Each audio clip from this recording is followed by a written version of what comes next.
Timmy Turner has fairy godparents. Yeah, and I don't even have to wait, because I've got fairy godparents. But not because he's special, because he's miserable.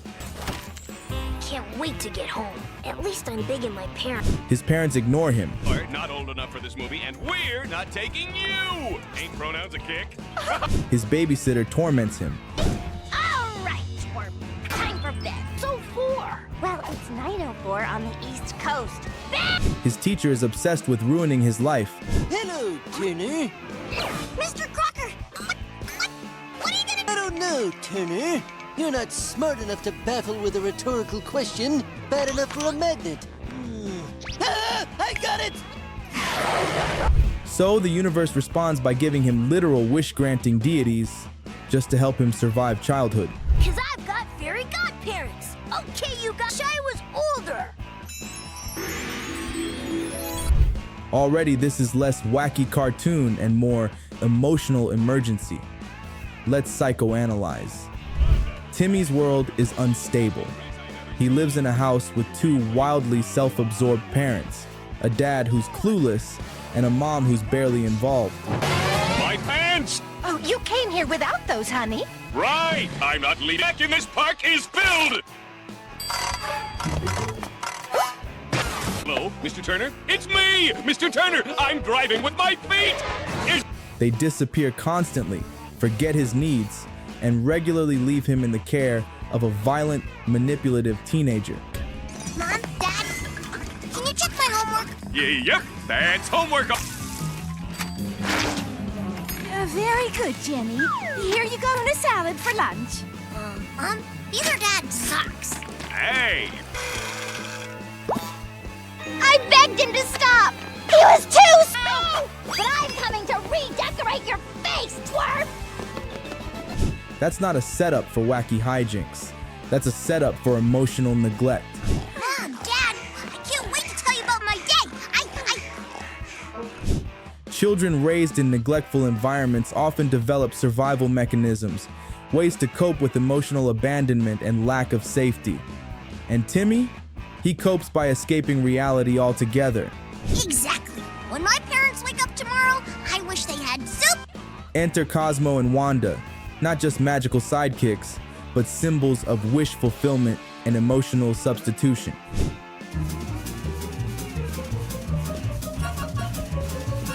Where his real parents failed to provide love, consistency, or protection, the fairies give him all of that, plus explosions, chocolate rain, and a legally questionable amount of power. What's up with March 15th?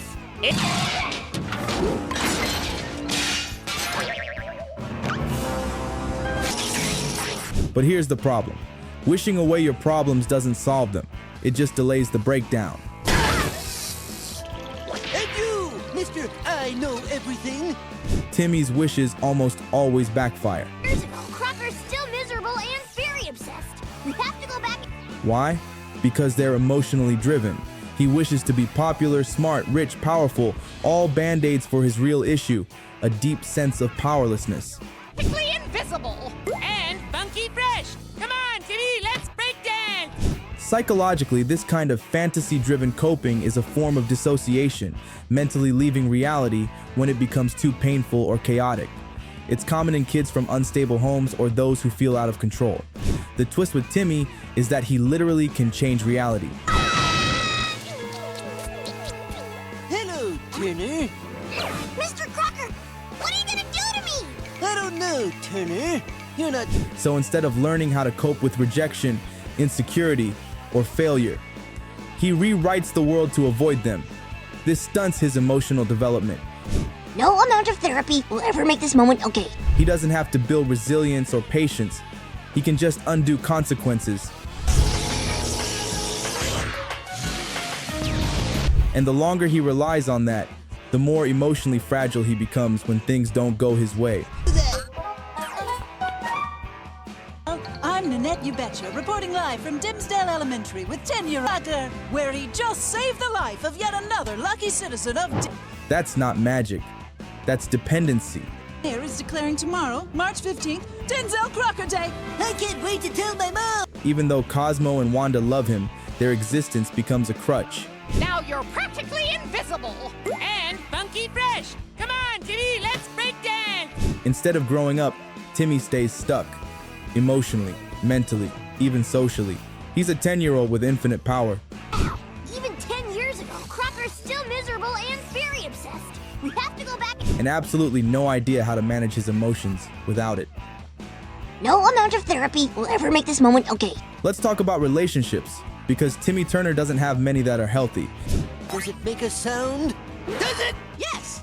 Of the United States educational system! I nut my nuts. Or until I can feel my legs. And you, Mr. I Know Everything. And it shows. His parents are physically present, but emotionally checked out.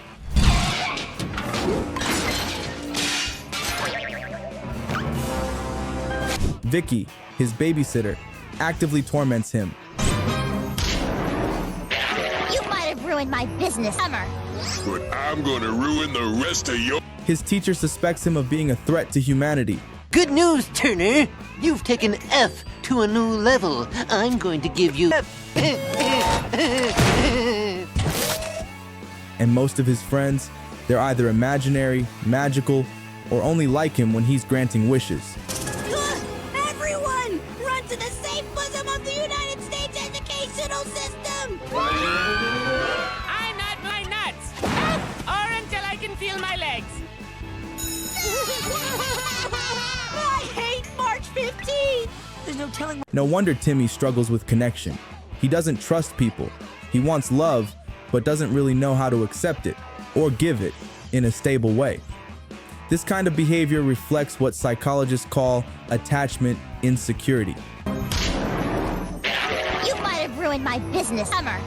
But I'm gonna ruin the rest of your... Good news, Turner. You've taken F to a new level. I'm going to give you... There are several attachment styles, and Timmy leans toward the anxious, preoccupied type. Go! Now you're practically invisible.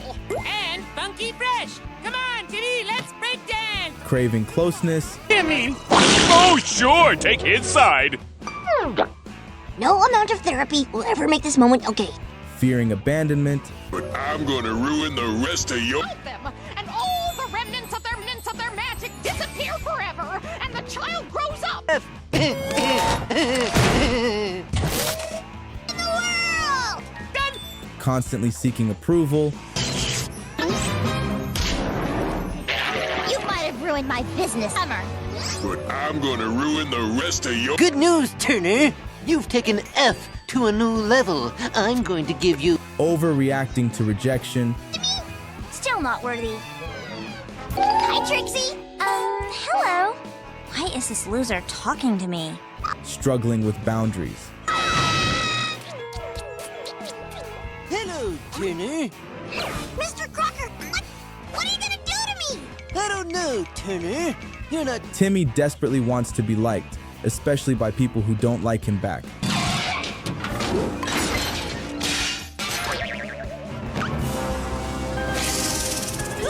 Everyone, run to the safe. Trixie Tang is a great example. Hi, Trixie. Wanna talk to me? She shows little interest in him, yet he spends countless wishes and episodes trying to win her affection. Baby pictures of you in dresses. Well, we won't be needing this anymore. Buns and rings. Floaty crowny things. Juice, rubber goose, green rose, guava juice. Twerk! Not through honesty or emotional connection, but through transformation, power, and illusion. He doesn't believe who he is enough, so he tries to become whatever he thinks people want. That's not love, that's rejection sensitivity. Psychologically, rejection sensitivity is when someone develops a hyper-alert fear of being disliked or left out, often rooted in childhood emotional neglect or inconsistent caregiving, and it can lead to extreme emotional reactions to even the smallest slights or setbacks. Sound familiar? Timmy goes from happy to devastated in seconds. He lashes out, makes impulsive decisions, and with magic at his fingertips, rewrites the world to avoid feeling left out. But these reactions aren't just over the top for comedic effect. They're signs of a deeper issue: identity confusion. Timmy doesn't know who he really is because he's never had a safe, consistent environment to figure it out. His personality shifts based on who he's around, what he's wishing for, or what he thinks will earn him attention. I wish I was the most wanted kid in the world! Done! He's a chameleon, not because he wants to be, but because he's learned that being himself isn't enough to be safe. And over time, this takes a toll. He becomes dependent on fantasy, addicted to validation, terrified of being alone with his actual thoughts. So when you strip away the fairies, the wishes, and the chaos, what's left? A lonely kid with no idea who he is, or how to be okay without magic. So far, we've seen Timmy Turner escape, overreact, and shapeshift his way through life. But what happens when the wishes stop? Because here's the twist. Timmy isn't allowed to keep Cosmo and Wanda forever. The fairies leave, the child forgets all about them, and all the remnants of them forever, and the child grows up, just like everybody else. Eventually, every fairy godchild has to give them up and face reality. You mean when I get older, I lose you guys, I forget I ever had you? What else can go? And for Timmy, that's the real nightmare. Everybody has to grow up sometime. Not the future Ellies, not Happy Hal, not Jenny Hunt. They've all been the same age forever. And if I was a kid forever... He's built his entire emotional survival around magic, around rewriting consequences, avoiding pain, and outsourcing growth to glitter explosions. So when that safety net disappears, what's left? Not much. Timmy Turner shows strong signs of emotional arrest, a condition where emotional development is stalled, usually because of trauma or chronic instability. He's stuck at the age where he first started needing magic to cope, and instead of building skills like self-regulation, emotional literacy, or long-term resilience, he learned to wish it all away. I wish I had another magic remote. So when he faces problems that can't be solved with a wand, Sorry, Timmy. According to the rules, fairy godparents only grant wish. he panics. What? That's more than I get an allowance. I mean, that's more than I make in a... He melts down. Man, what good is being big if I can't even go to my own home? Come on. I'm so tired. He regresses. Be an adult yet. I want my mom and dad. Ah! Even in the Fairly Odd Parents channel chasers, we see a glimpse of Timmy's future, where he literally escapes into television because he can't handle adult life. I'm running away, and I'm running away. I'm Nanette You Betcha, reporting live from Dimsdale Elementary with 10-year-old... A day's work, ma'am. And even though that movie has a resolution, it still reveals the core truth. Timmy doesn't want to grow up. I do. It's going into television, where nobody... Child grows up. Because growing up means losing control and facing everything he's been avoiding. What? You mean when I get older forever and I forget I ever had you? What else can go... If Timmy Turner were psychoanalyzed, his therapist might say something like this.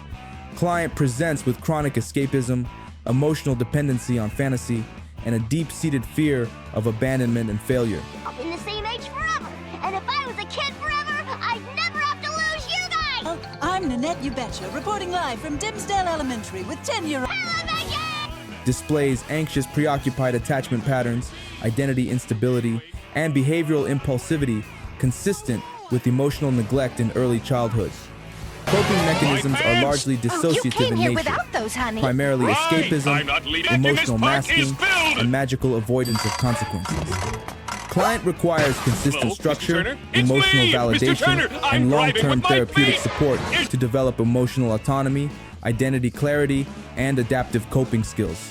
In short, Timmy's not just a kid with big dreams. He's a child who never felt safe. So he built a Yeah, world where he could that's finally homework. feel powerful.